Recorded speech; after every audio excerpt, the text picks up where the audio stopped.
All right, and we are back with another episode of the Laces Out podcast. It's week 5. We got a new person here that's joining us on the call. Of course, we got Bunk as well, but this is King Bob, aka the Bob Squad. What's going on, guys? So, What's going on? Thanks for having me. I'm looking right now for the first time. I'm seeing the King Bob gif, and that is picture, and that is awesome. I couldn't find the one, or I mean, I had the one that the one that you always drop, but that does justice for sure. it works. It works. It's there. Um, yeah. So did anything excite you about week 4? We'll dive right in, talk a little bit, recap about week 4, and then jump into week 5. Anything stand out to any of y'all? Real quick on the intro thing, I gotta make it known. So the King Bob thing. I'm not no sociopath, nothing like that. But in the UCFL here, my name's Bob. My team is called the Bob Squad, and since I've joined this league in 2017 or something like that, when I won it, there's a GIF of a little minion. I guess his name is Bob. I still have no idea, and his name is Bob. And there's a GIF of this guy with a crown. You don't even know where it comes from? I literally haven't watched it to see it, but there's an old minion GIF, and his name must be Bob. It's a guy who wiggles for a second, then he drops a mic, and it says King Bob, and I use that GIF about once a week in the UCFL chat. Been doing it for years now, so I don't know which. That's the history there. I mean, Bunk's got kids, so he might know which actual one. But it's one of the minions. I think it's like the second one or something, where King Bob becomes King Bob. Okay, watch it. I've gotta go watch that. I have homework now. All right, but did anything stand out though in week 4 for y'all? I mean, King Bob is what? What are you right now on your record in UCFL? 3-1. 3-1 in the UCFL. Wish we were undefeated, but we'll take the 3-1 record going into week 5. But week 4 standouts. Anything that surprised me? I'll start us off, and I'm gonna say that the Commanders they might be the real deal with Jaden Daniels at quarterback. Yeah. Week 1, whenever you were doing the Laces Out podcast, you asked Hexorcist was on here, and Hexorcist is a guy who drafted Jaden Daniels, and that was the only quarterback on his roster. And I asked to say, hey, I want to know your opinion on what you think about having just a rookie quarterback as your only quarterback to rely on for your fantasy roster for the season. And me personally, I would never do that in a million years. I was totally against it. But this dude, Hexorcist, rolled the dice on Jaden Daniels. He loved him, and here we are. I mean, what is he? I don't even know. He's top 3 QB in the league right now, fantasy-wise, or... Top 5? Definitely top 5. I'm definitely sure. Top 5. Could be better. But yeah, that's so for as far as week 4 goes, that the Commanders and seeing Jaden Daniels. He's number 1. He's the number 1 QB in the league right now for fantasy. So there we go. That I'd say that week after week has been a shocker for me, and it continues to be. But I guess now 4 weeks in, I guess I gotta start respecting the guy and the Commanders.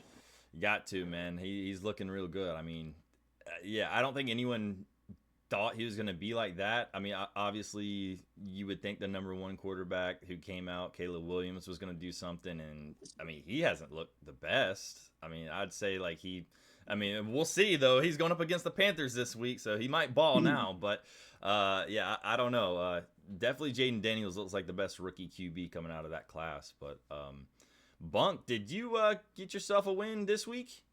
Oh yeah, had a big division matchup this week with against Witt, who's been leading the division since the start of the season. He's had a really good team. Caught a break. Rice got hurt, so yeah, wow. He was missing Rice, and then Derrick Henry decided to freaking lay his cock and balls on Buffalo Bills. Yeah. So Yeah, got a big win. He- I'm also 3-1, like King Bob. So we're looking good, but neighbors, my star rookie wide receiver who's been balling out, got a concussion Thursday and not looking like he's going to play this week. So I'm a little disappointed in that. The concussion protocol. He's not looking good right Yeah, now. it's not looking good. He must have got his clock clean pretty good. I mean, damn, that just shows you those two rookies. If you would have just went out on a whim and picked up Jaden Daniels and Malik Neighbors, like you're looking pretty good. There you go. That's a stud. Guess who drafted both of them? The Exorcist. And guess who's missing the number 2 wide receiver in the league right now? The Exorcist. So Yep. leave it to him to trade away his stuff before he knows what it's worth. Yeah, and I was mean, hoping to to get to use him against him this week, just kind of rub it in his face, but unfortunately it looks like he's going to be out, so I won't get to do that. But real quick, before we get too far, I got to eat crow on Jaden Daniels. Last week we compared him and Kyler Murray, and I think we all might have said we would rather have Kyler Murray. Yeah. I would like to recant that statement and give me Jaden Daniels. He's balling out. Yeah. Give me Jaden Daniels. Yeah, Jaden Daniels is handling business. I will say, going to the UCFL, talking about that again, I went up against Pete, and I had another sweat fest on Monday night, and this time I was on the right side, and I actually got the win. So I was excited about that, but it was not looking good until Kenneth Walker put up 3 touchdowns and got me to 2-2 in this league. And you definitely don't want to start off 1-3 in this league, because wins are pretty tough to come by, for me at least. I mean, one of those things where you pray on Monday night the last 2 weeks, and it finally worked out for me. But shout out to Pete. I think I'm going up against Fink this week, so Fink, I'm coming for you. But so I mean, that's injuries with Ray Rice going down, Neighbors. Ray Rice. Or Ray Rice. Well, shit. You're he's throwing definitely it back, going down. man. Ugh. Damn. Definitely going down. Sorry. Hey, at least he went down swinging, though, you know? Yeah. Yeah. Well, speaking of, Kelsey is going to be getting that bump up, because Rice was kind of playing that role on where, the throws were coming in and stuff. And so, Bobby, how are you feeling with holding on to Kelsey as long as you did? And now, I mean, it might actually work out in your favor.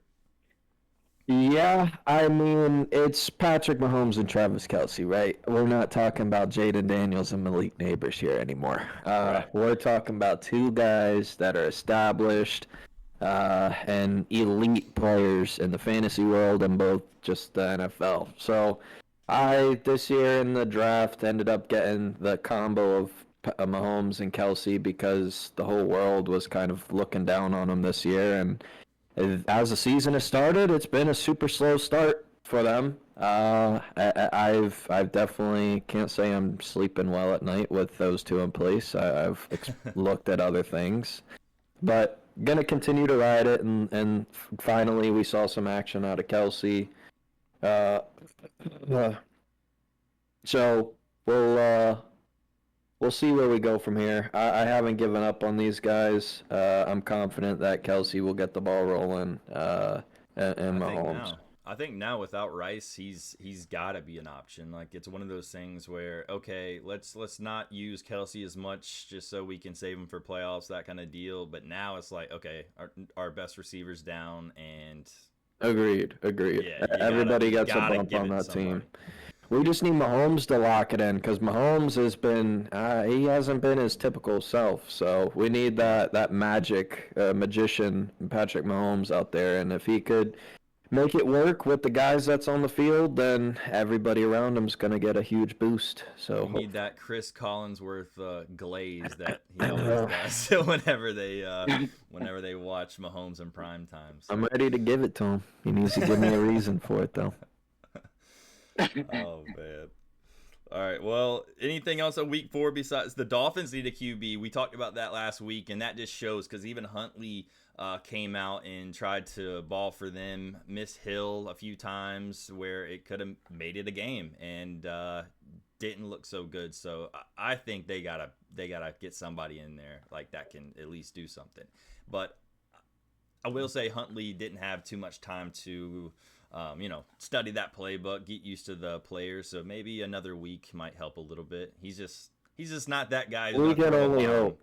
We can only hope. He's not a Tua. He can't throw the ball deep like that, or at least for accuracy. He's one of those dink and dunks. He's gonna hit your slants. He's gonna hit your like little small passes and kind of get it going. But that's not how the Dolphins play. The Dolphins are that big play or nothing. So.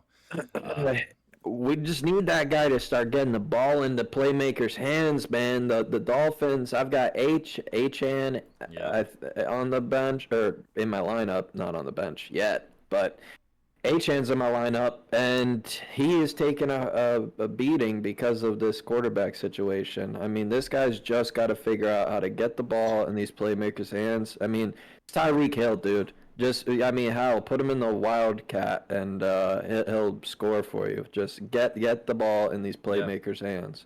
Honestly, let him play QB. And literally, I mean, you might be all right. You're not kidding. He'll get the ball to Waddle's hands. Everybody. Yeah. Let's go Wildcat. Speaking of talking about receivers throwing touchdowns, Amon-Ra St. Brown threw one to Jared Goff. Did anyone see that? Oh yeah. That was crazy. And Goff went 18 for 18 or something like that too? Mm-hmm. Like the Lions are looking good. But also one other team that's looking good that is going to bring us into the week 5 conversation is the Buccaneers. The Buccaneers handled the Eagles last week and now are playing tonight against the Falcons, who the Falcons have a decent defense. Their offense hasn't really got it going, but I don't know. The Buccaneers have had a solid offense. So what are your thoughts on this matchup tonight? Because it's really a 50-50 toss. I play this Pick'em league, and same thing, Bunk, with you. I picked the Bucks, but I don't know if I'm going to stick with that before kickoff. I don't know, man. Yeah, I picked the Bucks. But I was torn as well. I mean, it's like you don't know what team of each is going to show up. That's been the weird part about the season so far for, I mean, the whole NFL, really. Literally. I mean, you don't know what team you're going to get. The Jets, come out one game and look the best, and then they get beat by the Broncos. I mean, it's just been a weird season overall, but I think the Buccaneers have the better offense, the more smoother offense. The connection that Baker has with Godwin and Evans, if they can get open, I think they'll put up some points against the Falcons. And then what version of Kirk Cousins are you going to get? And then Bijan hasn't looked that great. I don't feel like they've been able to really get in a groove with Bijan and London and Pitts and kind of get him to be able to utilize all the weapons that he has yet. So just for that reason, I went with Baker and the Bucks tonight, but I could see it going either way. Yeah, I agree. I'm jumping right on that wagon with you two and the Buccaneers. The Falcons, tell me the last time the Falcons looked like a dominant team on the field. I mean, the Falcons, I know they've got Bijan there, Pitts, London, new coaching, this and that. The talent's there, everything's there, but it's the Falcons at the end of the day. They've been pretty mediocre for a while now. And the Buccaneers, these boys with Baker are looking dominant. When they're on, they're on. If the Buccaneers come out and they play like the normal Buccaneers that they've been showing recently, I mean, I think they take this game. Menace in the chat saying I'm sticking with the Falcons, and I'll give you a point, Menace, to make you feel good because he says he's not switching. So I looked at a stat. The Falcons have not given up 2 passing touchdowns this whole year to any quarterback besides, other than, of course, we talked about him earlier, Patrick Mahomes. He was the only person who threw 2 touchdowns against the Falcons. So the Falcons defense has been solid. They do have a really good secondary. No one's really been able to pass on them. But if anyone's going to be able to pass on them, I think it's going to be Tampa. But I can see them getting shut down. It could be a low-scoring game. It's just hard to see it how well Baker's been playing. So we'll see. I mean, the Falcons definitely been mediocre on offense. They have all the weapons. They just haven't been using them. So maybe eventually they'll click, because I really thought the Falcons were going to be one of the teams to beat this season, just the way their roster looked like before week 1. And I have not seen anything that scares me on their offense at all. Kirk Cousins he hasn't really done anything. But primetime Kirk Cousins might show up tonight. It is Thursday night, so we'll see. But I mean, I think that's a toss-up, though. So Menace is sticking with the Falcons. I don't know yet. I still might switch, but every time I switch, I think it's gonna burn me in the end. So I'll probably just hold with the Bucks, with the Laces Out boys here. Good choice. Good choice. We do have some bye weeks this week, so now finally into the byes coming up. We got the Lions, Eagles, Chargers, and Titans all on byes, and you know what this means for the people who have depth in fantasy leagues. This is your time to shine when all these players have bye weeks. You had all these players that you've been itching to play. You've had better options. Now you get to just throw them in for those bye weeks. So this is the time where it kind of gets interesting in the fantasy world. Any thoughts on that? I'm one of those guys that is currently getting hit with the bye week, and Jahmyr Gibbs and the Lions. And like you said, the people, if you've had some guys on your bench that have been performing, but you not enough to where you could start them over the guys who have been established already in your starting lineup. This week's the week. And so this week for me, perfect example of that is Chuba's been on my bench the entire season so far, and it kills me not to put him in my starting lineup, but my lineup has been really freaking good in my opinion. So with Gibbs going to the bench this week, I'm now moving Chuba in alongside Achane, and Singletary is in the flex. So excited to see Chuba in there. Since Andy Dalton's come along, the Panthers now produce points. So excited for that. Chuba versus the Bears, you're gonna be all right on that pick. I mean, that's golden. I'll probably use him in 50% of my FanDuel lineups. So yeah, Chuba's the man as of once they got that offense going. Mm-hmm. Bunk, what about you, man? Is depth either helping you or hurting you? I guess, I mean, it's a little bit of both. Like I'm without Jalen Hurts this week, but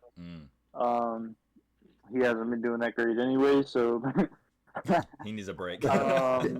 He could use the bench. Yeah, relegated to the bench to think about what he's doing and come back stronger. But with Neighbors not playing, I picked up Mari Cooper in a trade.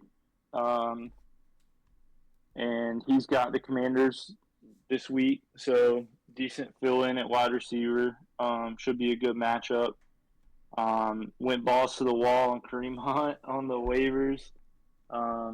Maybe that'll pan out. We'll see. Snuck Trey Sermon off the waivers. Nobody was looking at him. Jonathan Taylor's backup, who is hurt. So we'll see. We'll see what happens there. But yeah, I feel pretty good depth-wise. Got a couple guys that, Jags, just the guys that can fill in, Sutton and Cooper and those guys. So, we'll see. We'll get by this week, and then hopefully Neighbors is back. Hurts is back. Hopefully we can move on. I feel you. I'm going to go scroll back up to, we had some chatters. It looked like we had one person asking us to talk a little bit about the Bills versus Texans game. Any thoughts on that game? Obviously, we have Stephon Diggs going back against play against his old team, and I don't know if you guys have been kind of like keeping up with any of this, but Josh Allen kind of hinted at like, hey, these guys don't care about touchdowns; they just want to win games, and that kind of was a shot at Stephon Diggs. So I'm curious to see how he performs against the his old team, the Bills, because the Bills defense looked pretty good.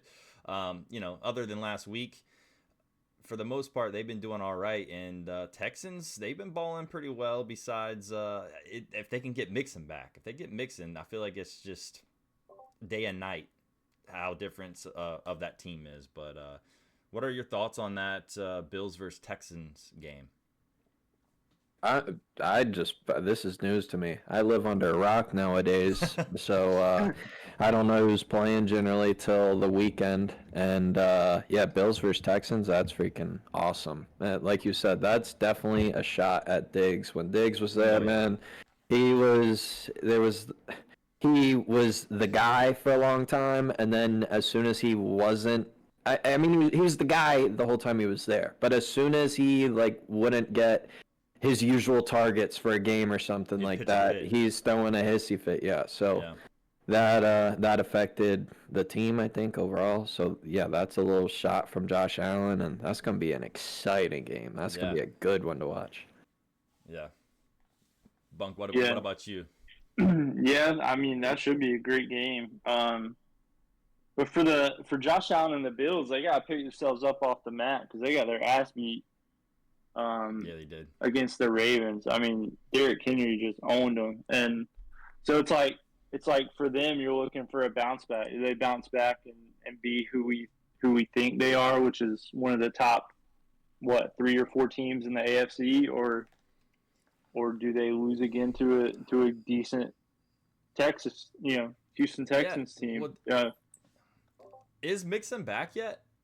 He's still questionable as of now. See, I feel like if Mixon isn't playing, I think the Bills cover. I think they handle business. But if Mixon's there, like you said, I mean, you had someone like Derrick Henry just run all over them. So if you can have a decent running back, then I think that game's going to be pretty interesting. But yeah, I'm not sure. I do want to see that matchup with Stephon Diggs. I want to see if he gets shut down or he pops off. I obviously have him on my UCFL squad, so I'm hoping he pops off.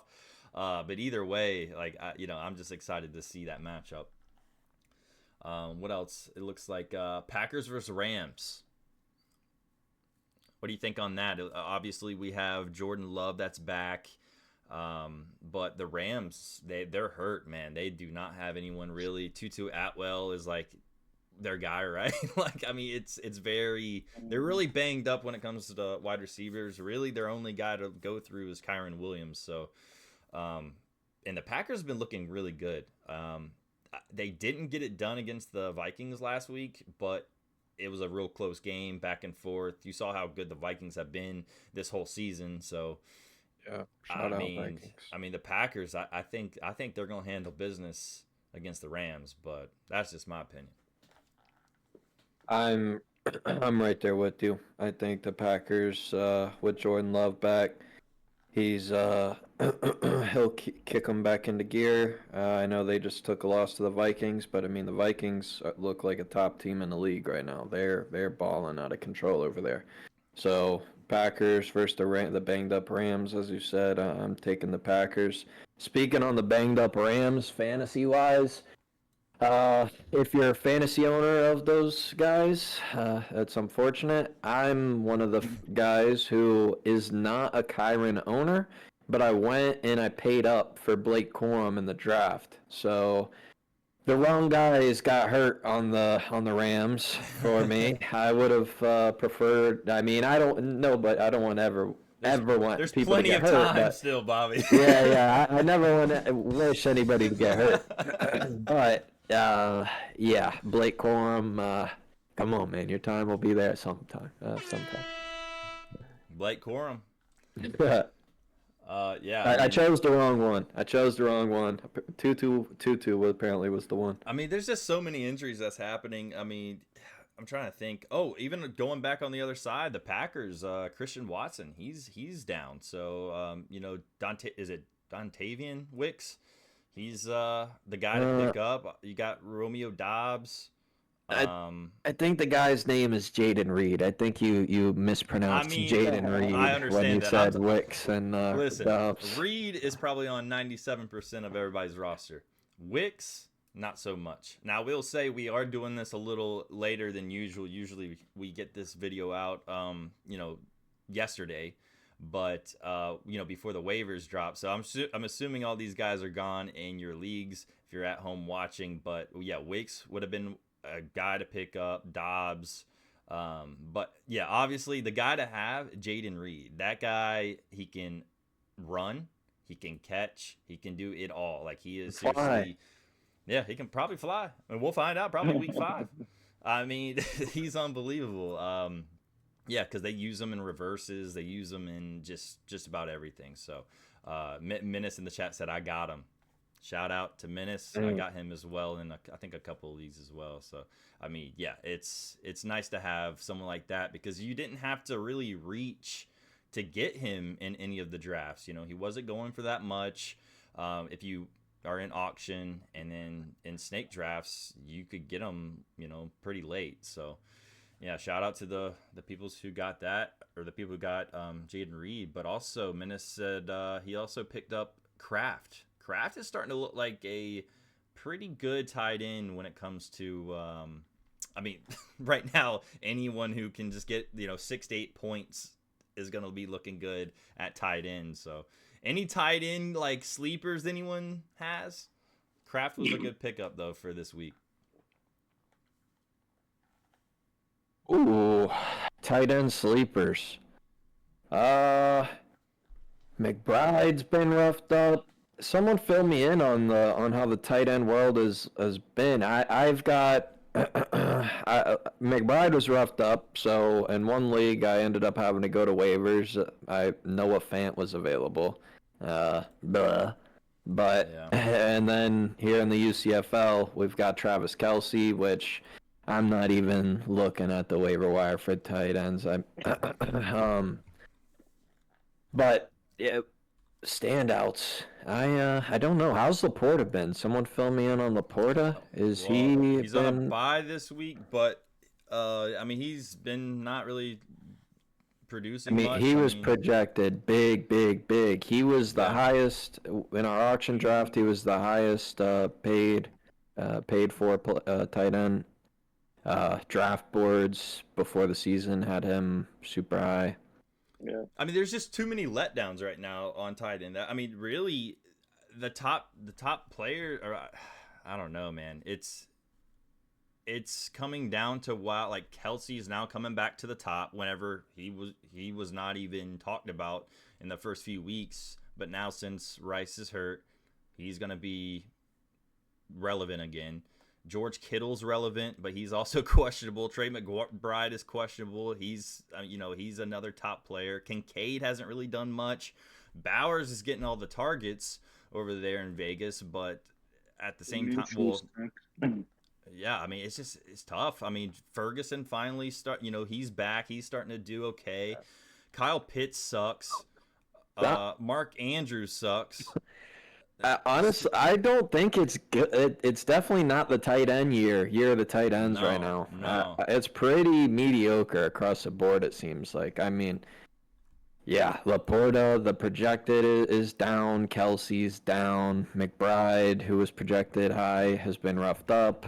Kittle is going to be Kittle. You're going to get the one or two explosive games. He's going to be hurt half the year. He'll get three touchdowns on one game and one, 1 week, but consistently, Kittle usually isn't that guy to be consistent, and I don't really see anyone being consistent in the tight end world. So if anyone paid up for tight ends, you're hurting right now because I'm hurting in a couple leagues as well because I had Laporta, I had Kelsey, I traded him, eventually got Laporta for him, but now I'm like kicking myself for having that because Kelsey's now going to look probably better.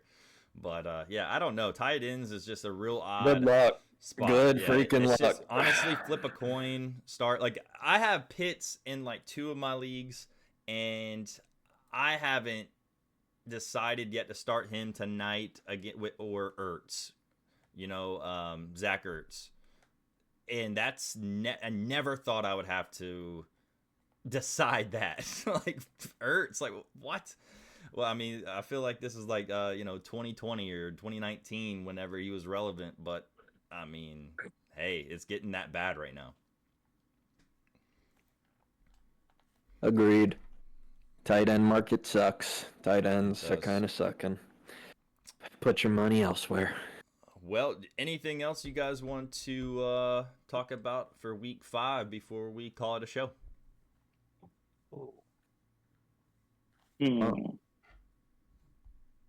Week 5. Go ahead, Bunk, if you got something. He's hoping to whoop up on Hex this week. Another big division game. And he sucks, so I don't want my team to suck so bad that they lose to such an awful team. So we'll see. We'll see. That's terrible. It happens. Damn, Hex. He just really put you out there. Nah, in all seriousness, he's got a great team. He's got good players, but they've been sucking. So hopefully they don't wake up this week. Hopefully they stay asleep like the entire tight end market. And have another off week. That's my only hope because, like I said, my quarterback is a sub this week, and my stud rookie wide receiver Neighbors doesn't look like he's going to play. So it's going to be tough over here, but hopefully we'll prevail. Good luck, Bunk. I've got 2 things I wanted to hit on real quick before we end this thing. Shoot. So one is, what am I looking forward to in week 5? The freaking Carolina Panthers, man. We started the year where the first 2 games, I honestly thought that we were going to have a winless season. I thought that we would struggle to put up any more than 7 points a game all season long. I mean, Bryce Young looked. I mean, we joke about it a lot. Oh, that guy looks like a high school QB on a NFL field or something. But I mean, all jokes aside, that guy literally looked like he is not NFL ready. I mean, he was horrendous, top to bottom, horrendous, as bad as you could get as a quarterback. So Andy Dalton came in, and we finally are seeing what the Panthers can do. Because we've made all these moves, picked up all these guys, but haven't really been able to see anything. So it's nice to see some progress now with Andy in there. We lost to Cincinnati last week, whatever, but it's just cool to get excited to watch them play again. I could care about the Panthers again. I thought it would be a season of misery, but still maybe. Who knows? But at least we're putting up points. I mean, that's the thing that I'll add on to. I mean, the thing about the Panthers now, since we got Andy Dalton, our offense looks fine. Like it honestly, we're moving the ball. It's amazing. I've never seen that in many years. It's been a long time since I've seen the punter not come out as much as he has in the past. And so it's been great to see that. But now having a little bit more injuries on defense is really hurting us. I feel like it's going to have to become like, hey, we got to put up over 35 points a game to be to even have a shot. So I think that's what's going to hurt us now is the defense kind of dropping. But I feel like this week is a good shot. Every time I talk kind of shit about them, they start doing well. So I mean, Chicago's isn't really the best. They haven't really been looking that great, so I think we have a shot this week. It'll be a big prove it week for both Caleb Williams' offense. So we'll see who's what. Is Caleb Williams and the Bears' offense actually not that good, or is the Panthers' defense Of course. Yeah, are they the ones who suck? So we'll see. Whoever wins that battle this week will get some credit.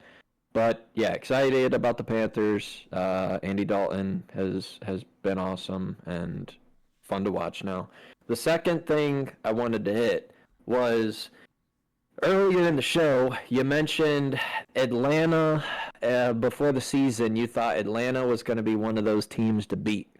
Now here comes some Bob Squad uh, wisdom. You could maybe it's not wisdom, but it's the Bob Squad opinion here. You guys know, you two on the show with me here. Y'all know how I play fantasy football, and if it's a player with a name that has proven themselves year after year, or even it just has done something to make their name a fantasy star name, then I trust those folks. The people who are just starting to blossom and produce a good week or two here and there, I'm not too high on. I like to see the proven guys. I'll trade guys that are starting to blossom a little for more proven folks. But I say this to set it up for the Falcons statement. Before the season, the Falcons roster on paper, they looked like they should be one of these great teams in the league. And the same thing with the New York freaking Jets. Another one that everybody in the world is like, oh, the Jets, they're going to be this grand, magnificent team, yada, yada, because Rodgers is back and healthy, blah, blah, blah. So, and here we are. We got the Falcons sitting at 2-2. The Jets, are they also 2-2? I think they're also 2-2, actually. I think so. They, not saying those teams aren't good, but the whole world, it happens every year. There's always a team or two that the year prior they were not this like great team, but then all of a sudden over the off season they're projected to have the best record in the league or something this year. And every time I never buy into it. But I bring this up because last week in my Survivor pool, where you pick one team to win each week to advance, I finally bought into this nonsense. I bought into the nonsense, and I was like, you know what? It's the Jets. It's Aaron Rodgers. I'm getting happy and hype as everybody else in America. It's Jets at home against the Denver Broncos. Well, guess who no longer has a shot at the $20,000 pot? This guy right here. So Bob Squad, he had the way he thought about these type of things prior. He's going right back to it. You're never catching me getting caught up in the hype of these things. You got to prove it to earn my respect.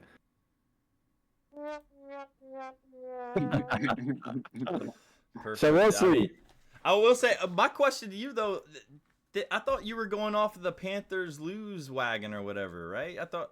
Oh yeah, well yeah, that ended whenever the Red Rocket came in and beat the Raiders. As soon as I saw that, that's all I needed to see. I was like, all right, well the Panthers. We can't just pick the team who plays against the Panthers anymore because they might actually be able to win games.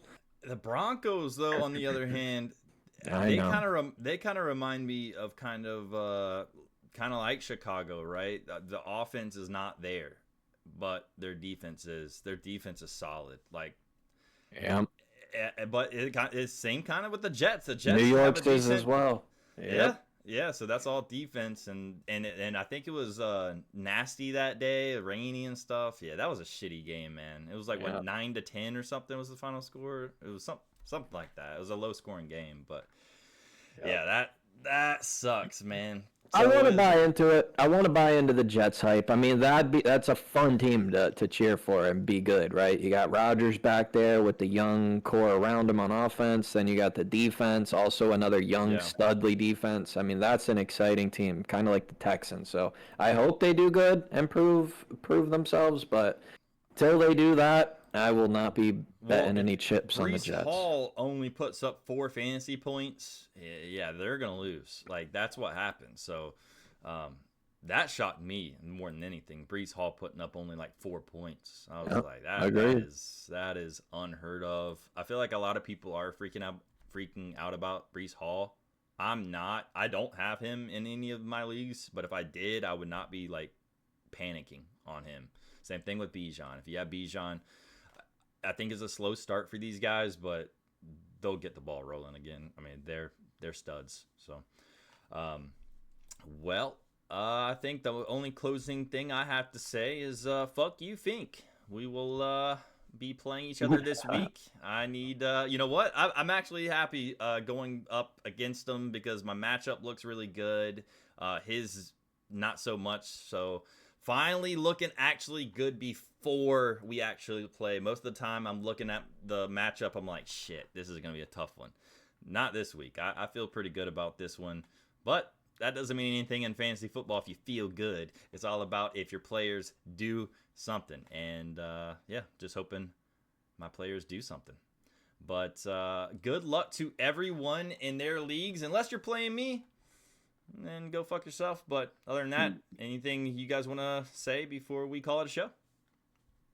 Nope. I second that. Screw you, Hex. There you go. That's it. I don't even know who I play this week, but if you got play me, I a hope free you win. I think you got either Brad.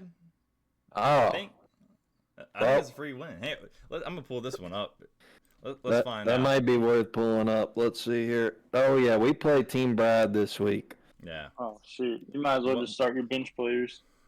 Yeah, he's got Jaleel McLaughlin in his flex slot right now. So Solid. yeah, I think that says enough about that team right there. Hey, I will say though, Chubb is gonna might make a comeback. Chubb is starting to come back to the practice for Cleveland, so eventually we might see Chubb, and he's got him on the bench. Obviously, you don't have to see him this week, but keep an eye out for that guy. Even though he's killed me last year because of his injury, but. Yeah, that's something they got to look out for. But anyway, that's it for week 5 of the Laces Up podcast. Appreciate it. Bob Squad coming in here. Bunk, as always. We'll see you guys in week 6. See you guys later. See ya.